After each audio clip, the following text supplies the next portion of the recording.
Hello, welcome to the Big Strategy Podcast.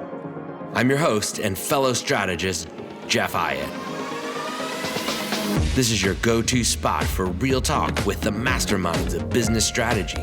It's about sharing stories, insights, and those little nuggets of wisdom to help you unlock big growth. Let's turn the key and spring into action.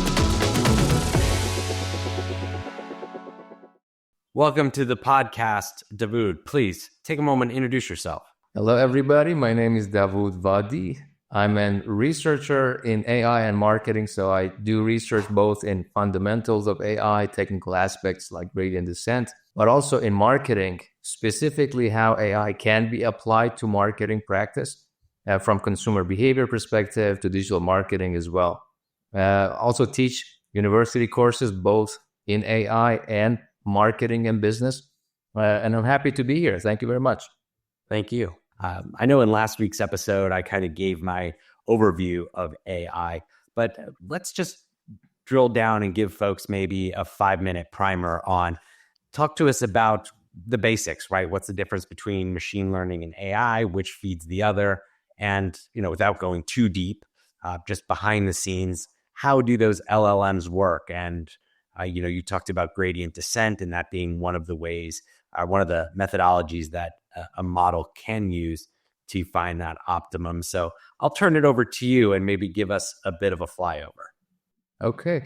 Believe it or not, AI is probably as old as computer science. So the person who's known as the father of computer science, Alan Turing, initially came up with the idea of the machines learning and becoming intelligent and doing a lot of tasks that people do, like coding, programming automatically without being instructed to do so. So that was in the 1940s and 50s. That was the initial conceptualization, at least, of AI. It didn't gain much traction in the decades that followed. So we commonly know it as the AI winter, where researchers were not getting funds. Companies were focusing more on programming and having people do these tasks. But it was in the late 1990s, early 2000s, where deep learning specifically became quite popular and showed promising results. I'm sure you know one of the applications, initial ones, was using deep learning computer vision models to read checks in banks. And that's really catapulted the whole field and made it more attractive to outside. And the U.S. Postal Service was a big customer as well to help expedite the mail. One key piece you touched on, I think that is an important difference, is that the majority of us, for most of our lifetime, have engaged in computers that were run by algorithms. And algorithms are programmed by humans to complete a certain task, whereas AI has some other capabilities. So again, not to make this too basic for folks with experience, but just to help ground all of our listeners, how is AI different than the traditional algorithm that executes on my computer? So as you said, traditional programming and algorithms, we have to tell it how the task is done. But with AI, we just tell it what needs to be done and provide data for it, and it will automatically try to figure out how to do it. And one of the interesting side effects of this is models like AlphaGo, which beat the grand champion of Go a decade ago, they learn innovative ways that human beings cannot come up with to solve the problem, which is quite fascinating. Because if you don't force it, the biases, the preconceptualizations that you have about how things need to be done, and just tell it, this needs to be done, it'll do whatever creative way you can come up with. So that's also quite fascinating. Yeah, that was one of the interesting things of AlphaGo, that experience with AlphaGo, as I recall it, was humans tend to move from their points of strength and build outward, whereas AlphaGo made quite an unorthodox move, setting itself up and taking a position across the board or away from its position of strength. And the value of that move wasn't recognized till something like 25 moves later. And, that again, it sounds cliche, but it's not necessarily thinking out of the box as much as it is just not being tied to the biases that we consciously or subconsciously have when we're considering a task.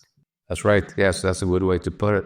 So with that being said, we have AI today, and when I just go to an LLM like ChatGPT and I type in my query, what's happening behind the scenes? Is it really like, is it a mind reader?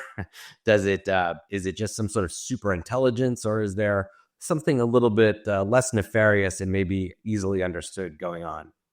So without being too technical, it's a simple probabilistic model that, given all the previous words that you passed to it, like the prompt that you gave it, it tries to form a probability distribution. That's a fancy way of saying all the words that can come next, which one has the highest probability. And then using that, it predicts the next word and the next word. That's why when you use ChatGPT, you see it's producing outcomes word by word, and you have to wait for the whole thing to finish. That's actually what's happening behind the scenes. Now, why is today's large language model much more powerful than 5 years ago's language models like GPT-1 and 2? I don't know if you remember, but when GPT-1 and 2 came out, they were not open source, but people tried to replicate it. The outcome wasn't really good, even though it was using pretty much the same technical architecture in the background. The reason that it wasn't performing as well was because the sheer scope of the data it was trained on and the sheer size of the model. So it's kind of escape velocity, after which it seems super intelligence. But if it doesn't have as much data, it seems kind of dumb, to be honest. I think this is one of the challenges that people face who may not use AI as regularly. I think it's easy to dismiss the technology because some of the hallucinations that were done were experienced earlier in the technology's life cycle. But you talk about the advances that have been made. It's this idea of a neural network, and if from when I pick my finger to actually feeling the pain and then seeing the blood, that multimodal input into my brain and the functions with which that's processed is layers and layers of neurons passing those signals through. And that was one of the big advances in AI technology, was mimicking this brain technology. And as you said, behind the scenes, those statistical engines running at just incredible scale. It clearly was, from Turing's time till today, a big issue was compute power, and that has been overcome. So with that kind of wrap up on just AI in general, knowing that it's not omnipotent, it is a statistics engine. It has made errors in the past, but that's getting better. In your opinion, do you feel like AI is at a place where we can trust it? I know that's a broad question, so I'll let you put some guide rails on that statement. And then, where should we be trusting AI, and where can we be using it? I guess your question has two layers in it. First, should we trust AI itself? But also, could we trust the companies that run those AI models? Should I go ahead and put all my text messages and input it in ChatGPT? Definitely no. Is it because of the AI? And I've seen people actually do it, and they told me about it.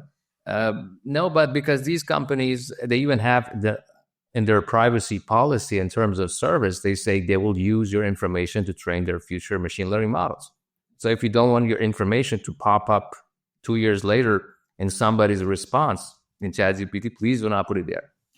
Of course, as you said, these machines are sophisticated, so they can learn more nuanced details just from your name, email. If you just pass it some ordinary stuff, they can infer extraordinary stuff from you. So that's the companies running this. AI itself also cannot be fully trusted, not in the sense that it's nefarious in any sense. I think the breaking points, the points of failure for these are too massive. That's why we usually don't see Bank of America or any big bank using AI to run its customer service yet, because sensitive topics, sensitive domains, from education to finance to retail, if it makes a simple single mistake, could have catastrophic consequences. And part of it is because of unpredictability of LLMs. So you can get the right response 99,000 times, but just one or twice, if it makes a mistake, that's going to be catastrophic. I agree. And that's one of the challenges that I see with corporations. It's easy from the outside for the champions to look at AI and think about all of the possibilities that the technology unlocks. But if you look at it from the board of directors or leadership position within these organizations, those edge cases matter. And if that AI hallucinates and that has a reputational risk or, heaven forbid, even a legal risk to the company, that's a different story.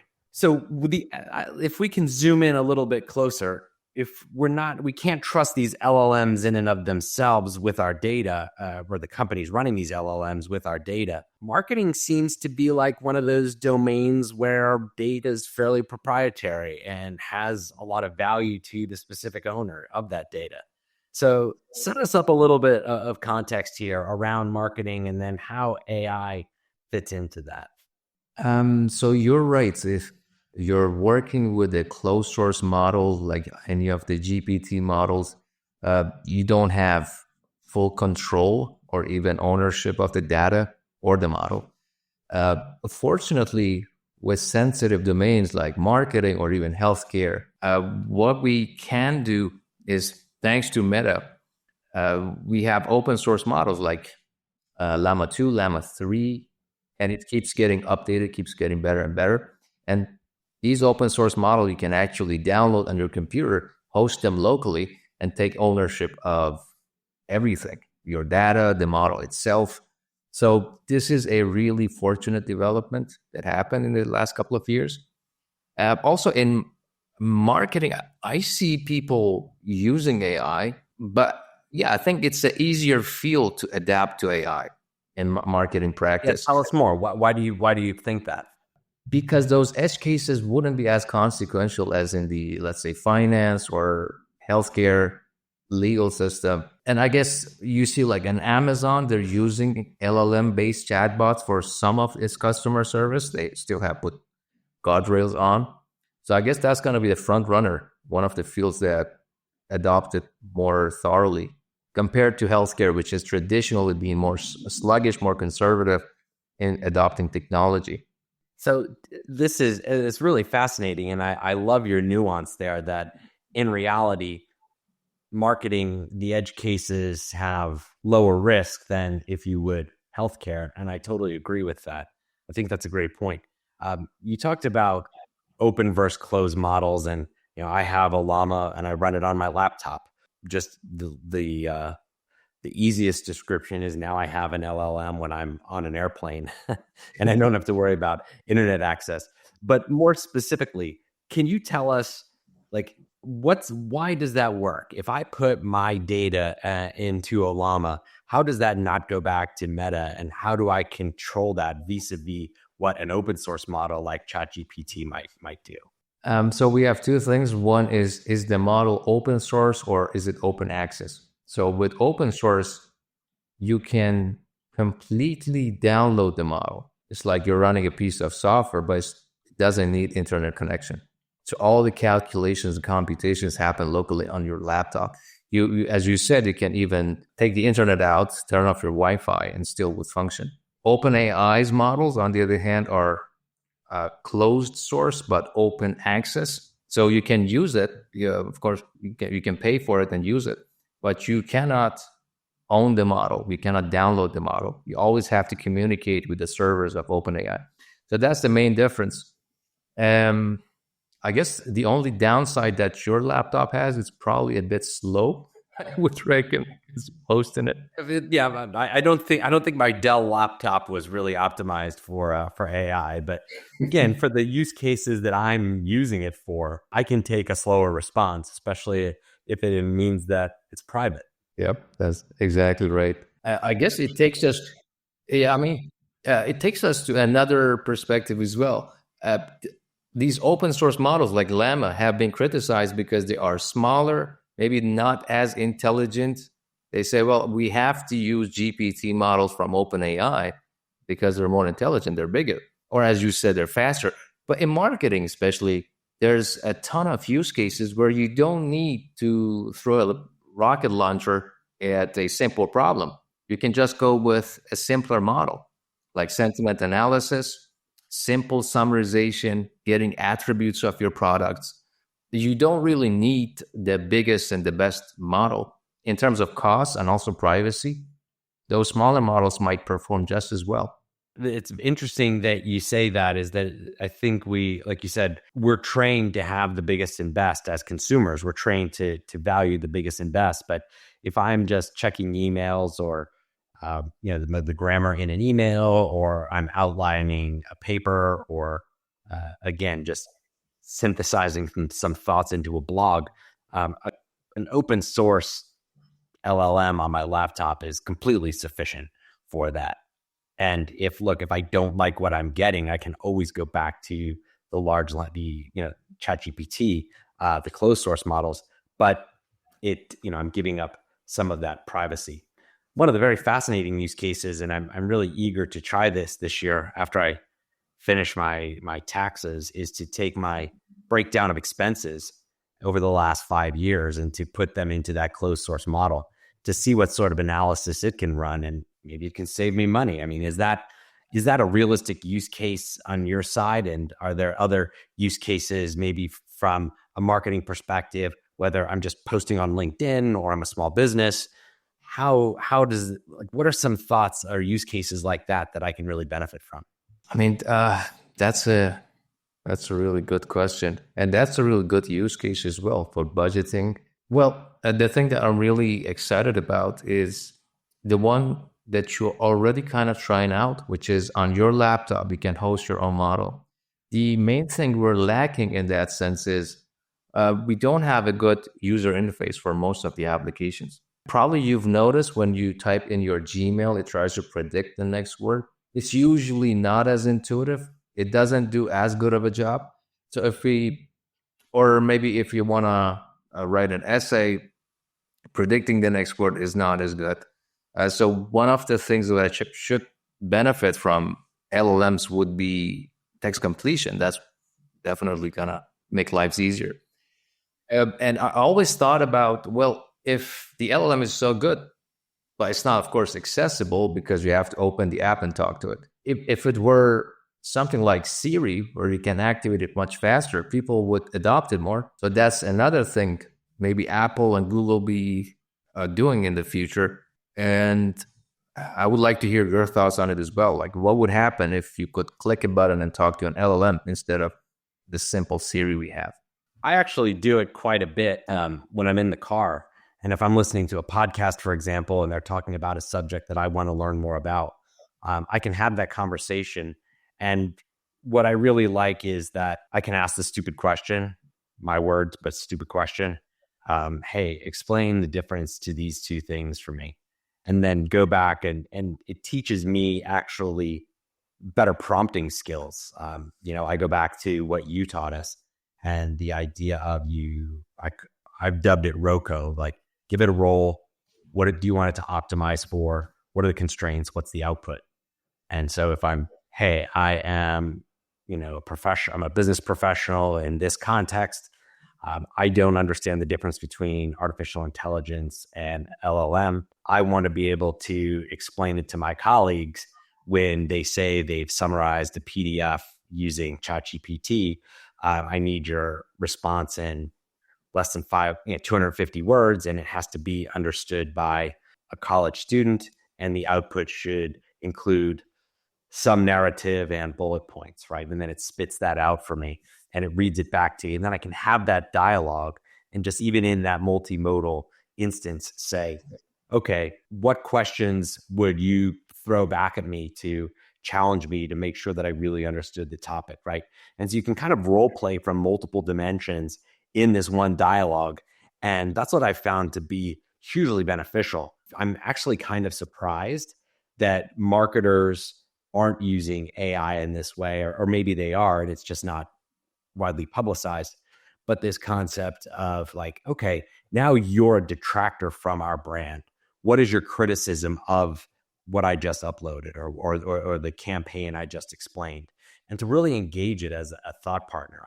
That's my reaction. What would you say? First off, I really like ROCO, the abbreviations. I have to borrow it from you too. Well, you started this. You started it. So, as I like to say, steal like an artist. Awesome. I mean, that's a really good use case. Another one I always use is 10 years ago, if I forgot what a terminology is or I didn't know what it is, Google was the worst place. So I could describe the idea, but I didn't know what the technical term was, or maybe escaped me. Or even music, like what was that song by this guy, right? And just type it in ChatGPT, tells you what that term is. So that's really helpful for me personally. As you said, role playing probably is underutilized. So I'm happy that you're using it effectively. How can we make LLMs role play? That's something they excel at, and help us brainstorm. And at university, I'm sure, Jeff, you're probably struggling with this as well. Students, we have to tell them, please don't use AI. And I hate that. Please don't use LLMs to write your assignment. That's terrible. And of course, we have tools to find out if they're using AI, like Turnitin, like Quillbot, different sources we can use. But how about we teach them how to effectively use it? So the one that you described was perfect. Like brainstorming, if you hit writer's block, use AI to build a case study, come up with new topics, come up with new solutions. And of course, at the end, it should be your words and your thoughts. But yes, let's encourage people to use AI. That's what I would say. That's interesting you say that about university, as if my opinion, and I concur with you, is that at the end of the day, if you're an associate and I'm the manager and I need this report by Friday afternoon, am I going to be okay with you turning that in the following Tuesday because you took the time to write it yourself? Or am I going to be more upset that you used AI but got it to me on Friday? Like, it's more important to get me this on time than it is to do it right, so to speak. And that universities still do that, I think, is disappointing. I will say the AI kind of like paper checkers I find to be hit or miss depending upon the circumstances. But the one way that I like to just check papers against AI is just upload the prompt. And you can actually, I'll let you speak to this, the difference between zero shot, few shot prompting, et cetera, and chain of thought is most students just copy the prompt that I give them, put it into ChatGPT, take the output and submit that. And I remember this one essay, like I would just immediately go to the 7th paragraph. And if the 7th paragraph talked about an example of how they use design thinking for their morning routine, getting out of the house, like I knew AI was creating those, right? It was just the people who wrote it themselves. It was not in the 7th paragraph, and they used different examples than their morning routine. So that's just kind of a little bit mockingly, right, to say like you've got to be. The AI is only going to be as good as it's prompted. It's not a mind reader.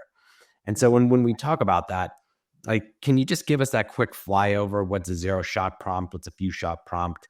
And the difference between the two? And how can we can just do better prompting in general? Absolutely. So zero shot prompting is what made LLMs really popular. So in 2020, when GPT-3 came out, it excelled at zero shot, and it surprised a lot of people. So the original model that was trained was not specifically trained to, let's say, do sentiment analysis or do text classification. But if you asked it to give a sentiment to a given sentence, it could do it perfectly. So that's the idea behind zero shot. Without being instructed how to solve the problem, it could solve that problem. So that's zero shot. So if you ask the LLM to write you a poem and it does, that's basically zero shot prompting. Few shot examples are still quite useful. I'm sure happy to hear your experience on it as well. The idea behind that is, well, show some of the examples of how the task could be done. We as humans do that. And the LLM can see the pattern. So instead of telling it what to do, showing it what to do. And that's also quite powerful. And the last one you mentioned, chain of thought, which I think is quite fascinating. Part of my consumer research on it is related to chain of thought. It gives you an insight into what the LLM thinks. So if you ask the LLM to give you the answer to a question, but before doing that, it will explain to you how it came up with the answer, that chain of thought. It's like a window into what the LLM thinks. So that's one of the advantages.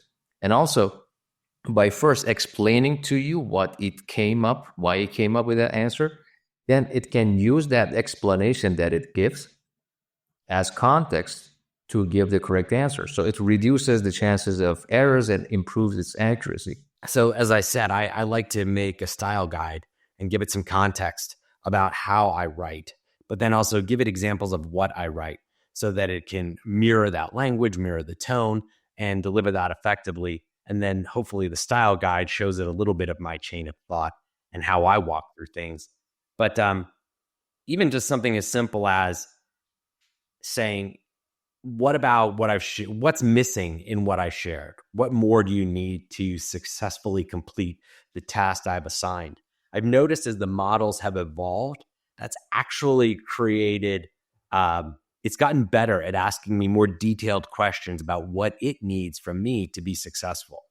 And I think that's a real advancement in the technology as well. I mean, that's really fascinating. I never tried it out, so I would definitely give it a try. So using LLMs to give you kind of part of the prompt as well, like what is it missing? That's fascinating. I've been even as explicit as said, help me help you. I'm going to give you this prompt. How can I write this prompt better? It's interesting that it even responds at that level. At the Berkeley Innovation Group, we are a strategy consultancy and AI advisory firm focused on mid-market companies looking to unlock big growth. In contrast to management consultants' typical top-down, hypothesis-driven approach, Big uses a curiosity-inspired, bottom-up approach, leveraging customer insights to drive strategy co-creation. Learn more about our approach by downloading our ebook at biginnovates.com/ebook. Now, back to the show. Welcome back. Davood, you shared quite a bit about your research in the use of LLMs and artificial intelligence in the field of marketing. Why don't you talk to us a little bit about that research, and then we can move into some practical applications for the marketing professionals on this call. But what was sort of your inspiration? What was the context for your research? So the issue marketing researchers have with AI in general is, well, they're a bit skeptical because they have tried and tested methods like doing surveys for people, doing things by hand because the data sets are not usually that big. So historically, they've been a bit more conservative towards AI. So what I found was, well, LLMs, they are right. They're unpredictable. We don't know why they give the responses they do. But isn't there a way to analyze their behavior? So I took the behavioral approach to LLMs. Just like we use behavioral analysis for humans because we don't know why people make decisions the way they do, let's apply that to LLMs. They're pretty much the same way. So I'm working on how to pass, let's say, surveys to LLMs and ask them to respond, to gain insight into their behavior, their feelings, quote unquote, like reliability.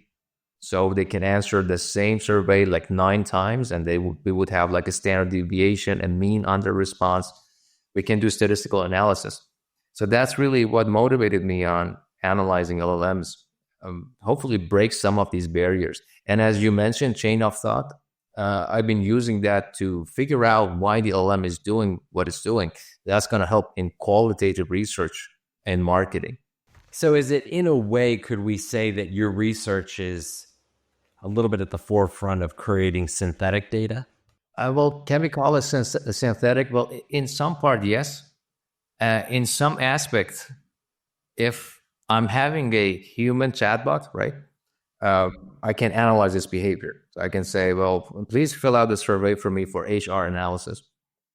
Or let's try it out with a couple of customers and see if they're satisfied with it or not. My question was, why can't we do the same thing with an LLM-based chatbot? So we can do basically customer analysis, all those stuff, because at the end of the day, it doesn't matter who's behind that black box. Is there a human or is it a robot? Similar to like the Turing test, but reverse. All we care about is their behavior. So It could be an LLM, could be a human being. We can analyze them all the same. And so that's fascinating, is that there are a lot of academics who obviously get a lot of research money to conduct experiments. So I can understand they may be talking their own book here by saying this. But is that the extent that you've taken it to say, I'm comparing the mean and standard deviation of the responses of the LLM vis-a-vis a base case that I collected among humans? Is that the thrust of your research, or has this been done completely with LLM? Maybe I was a bit oversimplifying it by saying, standard deviation. But yes, so basically just taking a behavioral approach is simply treating LLM just as if it were a human being. So now we're looking at customer trust, satisfaction, which used to be done for humans at a large scale. And the literature is full of those analyses for human chatbots, for instance. We're basically doing it with LLM chatbots. So it is a really wide field, and I'm expecting the marketing field to adapt itself to it. So hopefully we see more and more papers on this topic. But yes, I think it's also important because as we embrace LLMs, the question you initially had, like, can we trust LLMs? I mean, that's exactly what we're trying to do, to see behaviorally, can they be trusted? I just love the way that sounds. Can you be trusted? Trust me. So, I mean, AI researchers, they do their own statistical analysis of LLMs, but it's mostly towards like, I have a fixed data set. Can it do sentiment analysis on it? 90% accuracy. But they don't approach it from a behavioral perspective where you say, well, no, I'm going to just deploy this chatbot in the wild and then do A/B testing to see if it's effective compared to a human being. So yeah, I think that's where the potential is, and that's what I'm interested in. So without, spoiling what you found, so what have you found so far? So let's simplify it a little bit. I just keep asking you all these loaded questions and asking you to oversimplify something that's clearly more complex. Yeah, I mean, what we already know is first, in some cases, human beings prefer AI chatbots to humans. As we knew before in marketing literature, when they realized that it was AI, they get turned off, even though initially they say it was better. So that's like the AI resistance. Still, we have to deal with it. In social media, like if you create an AI generated post, if the person first identifies if it's AI generated, they're going to hate it most of the time. But if they don't get tricked and they don't identify it as AI, they usually like it more than they like human generated content. So really? Still we have this resistance. Now we're looking also at the age factor as well. So like millennials like myself, or people a bit older, they might be a bit resistant to AI. So I don't know if we're looking into what Gen Z and younger reaction is, because they've been born into AI, big tech companies like this. So they might have a different reaction to it. That's one of my beliefs, is just adoption of technology that's truly transformational is measured on generational scales. It's not measured by a quarter or a year or even a rev of a technology, but that it's a generational change. And right, your generation was one that grew up only knowing the internet. Right, I'm Gen X, so I can say, like, I still remember when we got the internet. And so with that said, like, I'm interested in how that does play out as well. I mean, what's your hypothesis? Do you think that it is generational and that will take time to mature, or do you feel as though that AI has benefits that allow it to be adopted maybe a little more quickly? I mean, that's a good question. So my inkling, hence the research question, is probably it does play a role. And I guess you also agree with it. Um, so let's investigate and find out, because that's going to have huge ramifications. Because if that's the case, the only thing companies need is just some time, a couple of years. Make sure the percentage of Gen Z is more, so there's less resistance. Right. Yeah, it's gonna be like some cynical take on it, but yeah. Hot take coming at you. Yeah. I mean, I think it's just fascinating and it has huge implications. As the big tech companies are dedicating tens of billions of dollars to AI infrastructure and research, they're betting on a return on investment within a period of time. And I think it's really leaning on this hypothesis that technology will be adopted at a faster rate than a generational change. And just as someone who's based in human-centered design, it's not that I'm against the technology. I just don't, knowing the adoption curve, I don't know that you're going to hit that critical mass within the time that they had initially anticipated. But who knows? I'm not $1 trillion company, so I can't, I don't have the ability to make that guess. Yeah, 100%. So shifting a little bit, tell us, what does a marketing professional who's looking at AI, where can they find value, or where are you seeing marketing professionals find value in AI? Well, there's two layers. First, what are the tools that are publicly accessible? But I'm talking about, I believe you're talking about marketing professionals as people without technical backgrounds. And so where does that first layer saturate? So there's only so many things that you can do with pre-built templates, pre-built solutions and tools. Therefore, you go from a SaaS, software as a service solution, to like software as an interface or platform solution. So can you get away in 2025 with just knowing how AI works? Or do you have to know how to create AI as well? So that's the question I'm asking my students too. Like, please write an essay. What do you think? Of course, they'll be a bit loath to learning programming or even trying to understand some part of it. But my personal belief is we actually do need to educate more people into programming. Interestingly, this is 100% in opposite direction of what like NVIDIA CEO keeps saying. Yes, programming. My children will not learn coding. Yeah, I think this is this. Everybody needs to know how to code, especially in 25. Yeah. Well, and to further that, there's no shortcut to learning. You can democratize knowledge to the extent that an LLM, as the internet gave us access to everything, now that LLM is taking the next step and can synthesize anything. But there is value in that synthesizing, the diverging, gathering new information before converging on your main points. There is value in that. Now, if I know a domain and I'm simply relying on AI as a way to be my thought partner and help me organize what I already know, and maybe add a few new thoughts, but for the most part, organize what I know, that's one thing. But if you're taking a student who doesn't have work experience or much work experience and say, let's start applying this technology to marketing, as we're talking about here, without really understanding how these machines think and understanding how to guide their thinking through programming. You don't have to know the language. Like when I started taking my AI class, I had no clue about Python, no idea. And I still don't know a ton, but I know enough that, okay, you need to nest. These are the order that you run functions. This is how you nest them. This is how you repeat them and create if-then statements and things like that. Those basic frameworks and that basic fundamental approach to just how to talk to a computer, I think is hugely valuable. And do you still use programming like on a day-to-day basis or maybe every once a week? I use it. I think Python is far superior to Excel in terms of data analysis.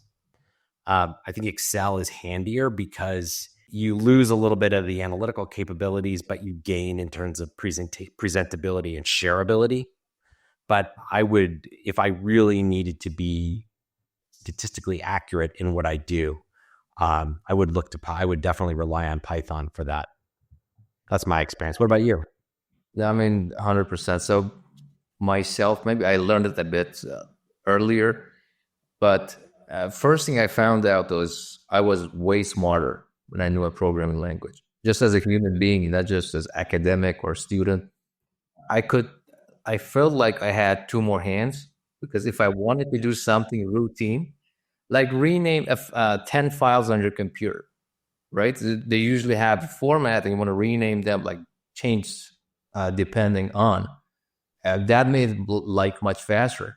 I remember as a kid, I would need to rename just one by one. That was like first thing in the world for me. So like these simple applications of programming just transform my life.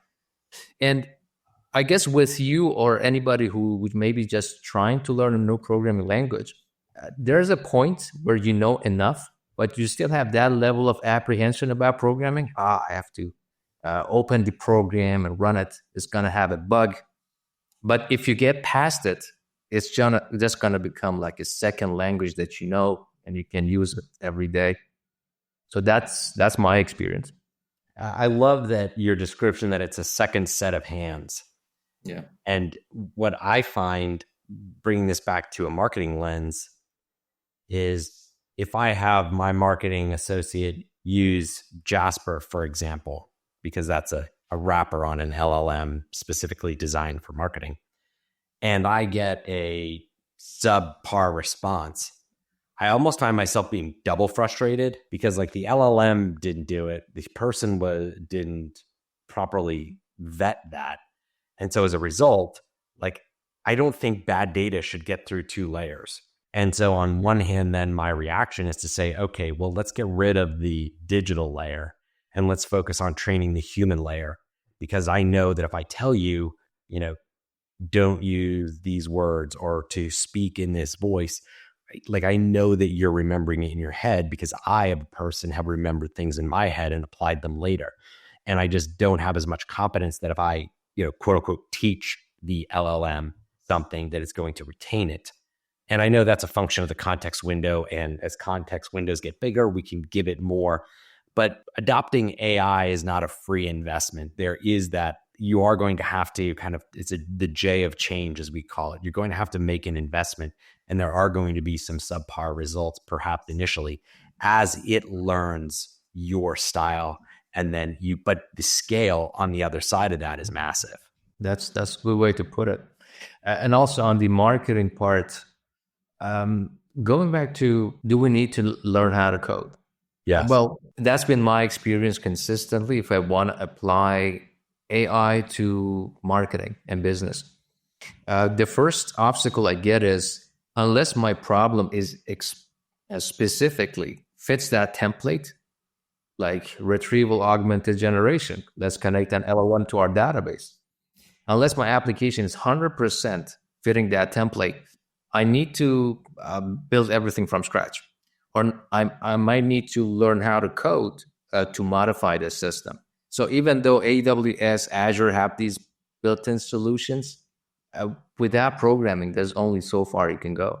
Of course, It's in their interest to sell you as like, yes, you don't need to know how to code, just sign up and you can build your app. So, but that said, I think the average professional marketer may be afraid that, right? I can speak for myself. At university, I failed freshman calculus, and that was the end of my computer science aspirations. And so I think a lot of people in marketing leadership roles still grew up in that time when if you had to be a quote math and science person to really excel at being a computer programmer or being a computer scientist. But today, I think how LLMs have democratized things is that it allows you to code in your own language. It allows you to code in your native tongue. And that's, I still think people are a bit biased by the past experience, but they don't understand how far things have come today. And that's the one thing I would leave folks with is just understand that it's a valuable investment, and the investment that you make will bear fruit. And it's different than when you may have experienced it the first time, whether it was experiencing computer science 25 years ago or only experiencing LLMs 2 years ago, 18 months ago. The product that you're getting in both cases is much different and much better. 100%. I also commend you for like you were in a stable situation. You were lecturer. You were well off, I would say, but you kind of pushed yourself to learn. So Got to push yourself. there needs to be that curiosity. Like there's this thing called AI. I don't know how to use it. Do I need to invest time and learn it? And then you did. And I believe, I don't know your experience, but really, but I believe you feel much more knowledge. You're happier. You're more confident in your approaches. And not many people just like you are this way. Like a lot of people say, well, it's not affecting me, so I'm just going to leave it. Yeah, to your exact, well, thank you first. And second of all, I mean, just thinking of, if there's someone who's 50 years old, use that as a round number, that they're 10 years from retirement, maybe 15 years from retirement. Can they duck down, if you will, and hope that this blows over in a way that doesn't disrupt their career? Maybe they will. Maybe they'll be able to completely complete their career without having to either learn the technology or integrate it or deal with the ramifications of that. But I think as the days go by, that's a harder and harder position for me to really see the logic in. And you're right. It could be a complete waste of my time, but I really fundamentally don't believe that's the case. But part of that is my own makeup too, because I'm afraid of not knowing. And that's a big motivator for me is that not knowing.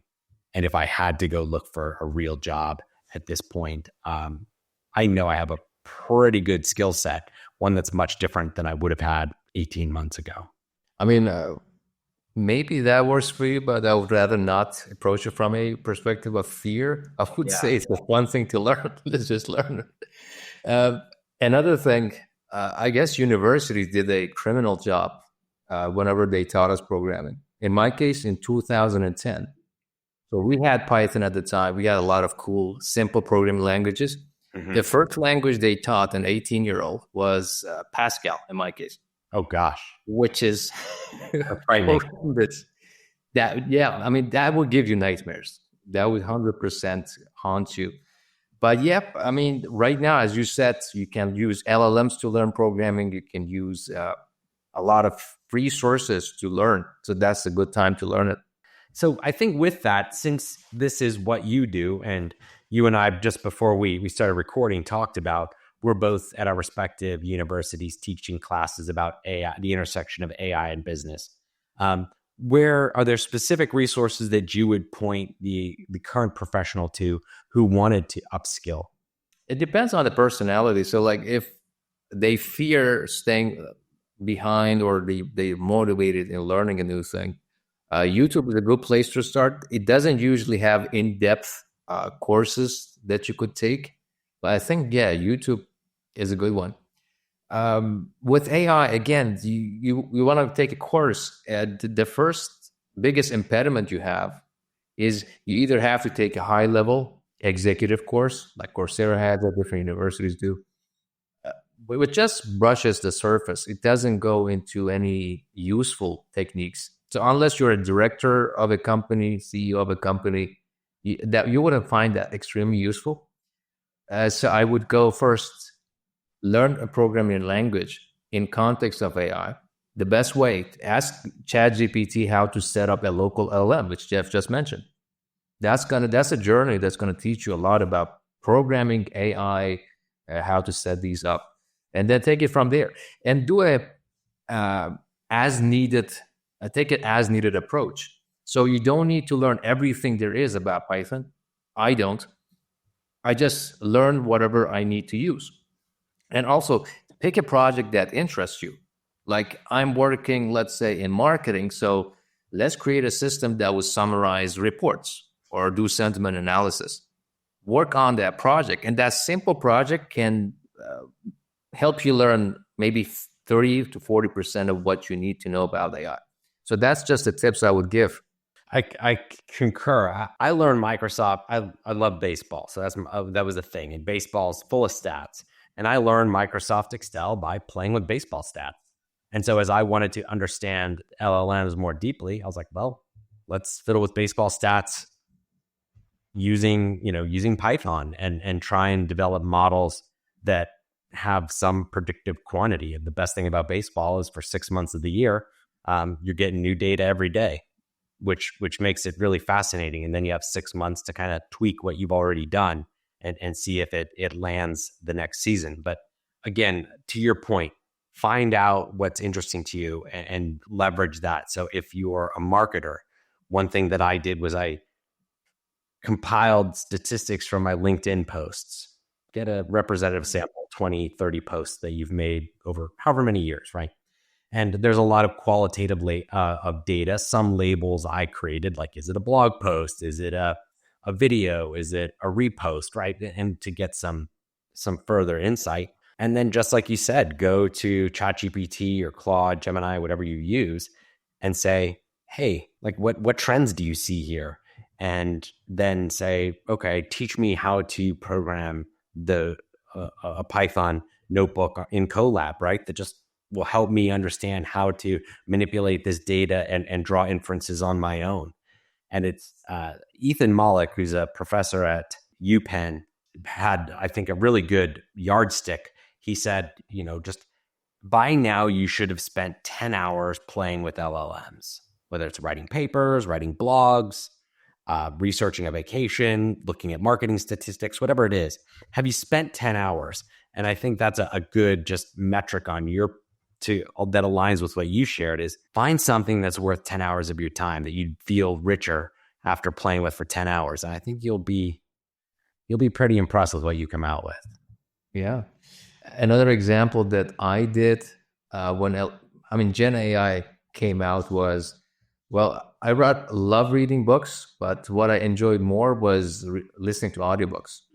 Well, just like your podcast or audiobooks. Yeah. So I said, well, I can either go and buy an audiobook on Audible for $20, or I can make my own audiobook. So that was the whole journey. And then started with a simple text-to-speech model. I took public books, turned them into audio. Then I said, I'm kind of a perfectionist. I said, well, it doesn't have good visuals, so let's generate some images for the background. And then let's just animate it. So I learned text to image, and then a bit more. And now I said, okay, so let's put it somewhere I can watch it. So I put it on YouTube. Or sometime, if you were a subscriber to me, you would see like these weird audiobooks and some people hated it. I've since took them down, but that was a good journey that taught me a lot about text-to-speech. What are the challenges with text-to-speech? How to implement those things? And it came unexpectedly, but as you said with baseball, if you just follow what interests you, that's gonna teach you a lot of things. One more thing, please. The first programming language that you learn is gonna be the hardest one. Especially since LLMs came out, I learned probably 4 or 5 different programming languages. And it's just switching, going to Rust, JavaScript, TypeScript, Next.js. Just switching to different programming languages is going to be much easier. And that's going to be pretty useful as well. I love that perspective that the first language you learn will be the most difficult language that you learn. That's cool. Well, thank you for this, just a really great conversation and taking us on a tour through what is AI, what are LLMs, and then as we kind of got through this conversation, a little philosophical about open versus closed source models, and then here just a really rich second half of the conversation talking about AI as it applies to marketing, but also how we apply it in our own lives, and with a little bit of inspiration to get out and just find something you love and give it a try. So I think that's a pretty good cover of where AI is at today. Yeah, absolutely. I had a good time talking about it. Thank you so much. Totally, Davood. I'm just wrapping up. Where can people follow you, learn more, and keep kind of up to date on your thought leadership? So I'm on most platforms, mainly YouTube and LinkedIn. So Davood Wadi, feel free to send me a friend request there. And that's pretty much it. That's my online presence is kind of limited purposefully. So yeah. Yeah. You're as I like to say, Davood, I feel like you're an intentional person. And so I respect your intentionality, and I'll get whatever links you'd like us to share and put them in the show notes so folks can click through if they'd like, and get on your audiobook fan club. Thanks so much. Excellent. All right, Davood. Well, thank you very much. Thank you so much. It was a pleasure. Right. Thank you.